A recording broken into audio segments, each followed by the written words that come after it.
we're now going to look at what these elections mean for the India Alliance and for the Congress. Now, the story of the 2024 general elections is the revival of the Congress party. That's the biggest story coming out from elections 2024.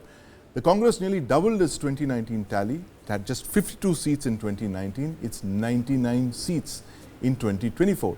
Now, one of the key allies, the Samajwadi Party, won 37 seats in Uttar Pradesh. Second best showing of all time possibly, upset the BJP.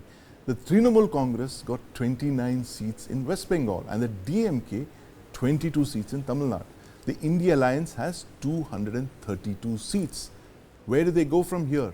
So I'm going to start by asking the first question. Can the Indi Alliance form the government? Is there any hope in hell that the Indi Alliance has, Brijesh? See, there are two answers to this question. First is that I don't see them getting the numbers, because if you add, even Chandrababu Naidu and these 28 all numbers, they fall then short you require the 272. entire desertion of N.D.A to form the government. Right. You require LJP shifting and everybody shifting, and only then you will be able to reach that number. Right. So it's going to be a very, very different and difficult coalition to run with, because everybody, after 6 months you forget that why you came together, and then differences starts creeping in, and then the lesser number as majority gives you very little elbow room to maneuver around. Congress has suffered in UPA 1 and UPA 2. The entire loss of standing as a party, as a national party for the Congress party stemmed from UPA 2, where the DMKs and the others ran away with the kind of negative narration the scams the Congress was, and scams all of galore that. And everything. So I honestly don't think that the Congress would want to be part of it. I still maintain that they are 20 seats short. If they were somewhere in the range of 250, I think it would have been a completely different gig altogether. Then they would be, because if you take away Congress, even I don't think the Samajwadi Party would want to be the Prime Minister. But if there were 250, an offer would have been made to Nitish Kumar that please join us and get along with Chandrababu Naidu. We will make you the Prime Minister.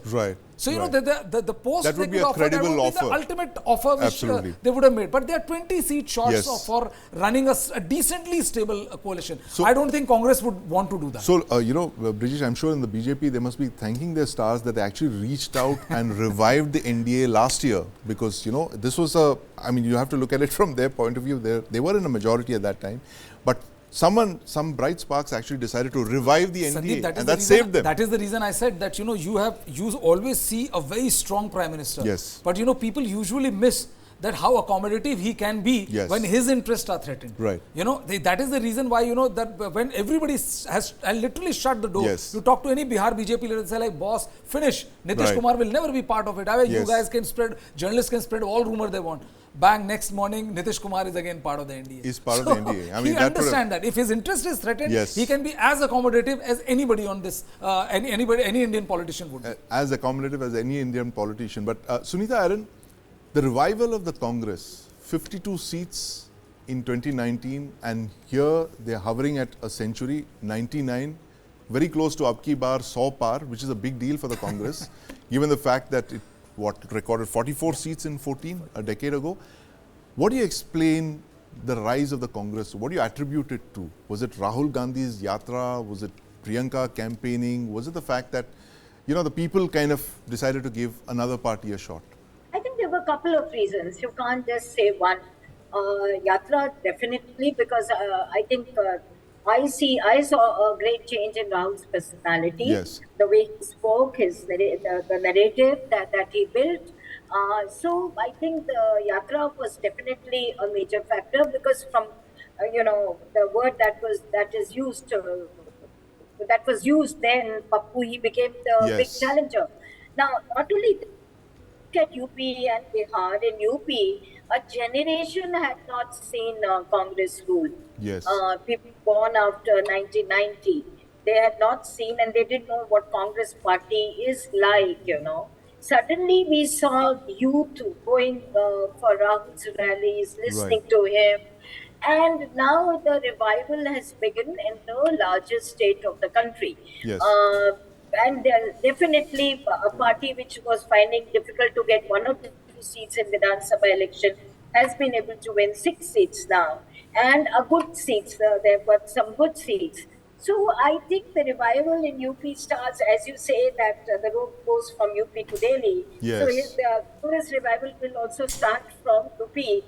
And I somehow think that in the election, for whatever reason, Prime Minister decided, because he also understands the public pulse very Yes. well. Yes. But they responded better. Right. Rahul, to when people were talking about unemployment, inflation, they were raising other issues. Yes. That time we were talking about Muslim, Mangal Sutra. Yes. A generation doesn't like to listen to these things. Their issues were very different. The response was actually contradictory. It was just not do that. Then also the way Priyanka used. They never spoke about their father and Yes. grandmother, how they were killed, and she gave an emotional pitch to it. That also people, suddenly they were reminded, okay, this is then the use of social media. Yes. Nehru, whether he had built IIMs and IITs, what they had done, what Indira Gandhi had Right. done over there. So most successive prime ministers and their contribution. So they used the social media also. So the couple of steps that they took. Right. But I don't see the government coming to power right now. But there'll be a strong opposition. They Right. have a link in the government, which is Chandrababu Naidu and Nitish, because they have maintained good relationship. And you were talking about who could be the convener. I think Rajnath Singh is another person, second to Yes. Gadkari, who has good rapport with both of them. So I think they'll be, and I don't think so. So many politicians will be going to jail now. Okay, yeah, certainly. That seems to have backfired because a number of politicians with ED cases against them come back with thumping majorities. I think the people have seemed to have decided something else for them. But KV Prasad, this Rahul Gandhi conundrum, is it going to be Rai Bareli that he gives up, or will he give up Y&R? Well, I can't really, I'm not a soothsayer. But given the fact that, the road to revival for the Congress leads through Uttar Pradesh. But fair enough. What did they do at Amethi, despite all the pressure, all the buzz, Yes. everything? Everybody was saying Amethi, Rahul should come back, fight contest. Right. We mocked at him. And look at what happened. A Yes. person who was just nursing their constituency on behalf of the Gandhi family Yes. gets a thumping majority. Right. So, they've demonstrated something else. Yes. Other factors would have worked there. So that's a political message they sent. Whether he retains Rai Bareli or why not, because indications are he probably would retain why not. But again, Yes. it's a political calculation. What works for them? Because the whole argument before elections or during elections was he should contest Amethi because it's going to change the dynamics, two families, the brother-sister rivalry, and all kinds of theories and stuff was out there in the public Yes. realm. People debated, discussed, why should they run away, stuff like that. But in the electorate has shown where their loyalties are, who they prefer, not loyalty alone, who they prefer. So that is a political message the party will have to read. So I think that's where it would stand. Right, absolutely. And and finally, the last point is that can the India Alliance keep up its show of unity, which it actually did in the run-up to the 2024 elections? Brijesh, what's your take? Will the India be united the way it was last couple of months? They, kept up a united face despite all those pressures. You had Mamta walking out and saying that she would support the coalition from the outside. But what's the long-term plan in the next 5 years? Assuming this, you're not going to see early elections, it lasts until 2029. Will the India be a bloc against the N.D.A? I think they don't have much of an option. And B, I think, one thing which we miss in the larger scheme is that this time Congress has kind of realized its political standing. Right. And this time the demands have been a far better, far more Yes. in realistic assessment vis-a-vis the state politics. In terms than of it numbers, used to, yes. In terms of number, when there were coalition partners in Bihar, Yeah. the kind of numbers they asked and got was completely disproportionate to their strength in the state. Right. This time the number division has worked very well. Yeah. They got 17 seats, they won 6. Right. But earlier they would say, oh, we won't settle for anything less than 30 or 40. BJP, and this would make, the other regional party, which is the bigger party, would suffer for it. So I think if the Congress keeps on using or applying this common sense, they will do well. And other thing is that, the glue which we always talk about, the Enforcement Directorate glue. Right. If they want to put the government on the mat, I personally feel that, now with Nitish and TDP on their side and numbers not having an absolute majority on your own, the intensity of the gaze will mellow down a lot. Right. Of the enforcement agencies and the CBIs and the EDs, and as Sunita was talking about, less political arrest and all.